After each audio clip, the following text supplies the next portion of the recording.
मालेगाव बॉम्बस्फोट हा आरएसएस विरोधातील कट होता असं देवेंद्र फडणवीस यांनी म्हटलं आहे। काँग्रेसने भगवा आतंकवाद नावाने नरेटिव्ह सेट केला। मुख्यमंत्री देवेंद्र फडणवीस यांनी गंभीर आरोप केलाय। हिंदूंना आतंकवादी ठरवण्यासाठी काँग्रेसने षडयंत्र रचल्याचं देवेंद्र फडणवीस यांनी म्हटलं आहे।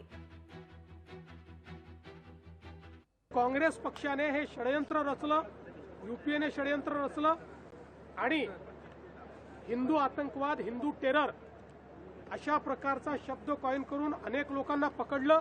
हिंदुत्ववादी संघटना आणि विशेषतः राष्ट्रीय स्वयंसेवक संघ याचे अधिकारी किंवा विचार परिवारातील अन्य संघटनांचे पदाधिकारी हे कसे या सगळ्या भगव्या आतंकवादामध्ये सामील आहेत अशा प्रकारचं षडयंत्र तयार करण्याचा प्रयत्न झाला, पण त्याचे दूरपर्यंत कुठलेही पुरावे त्यांना मिळाले नाही।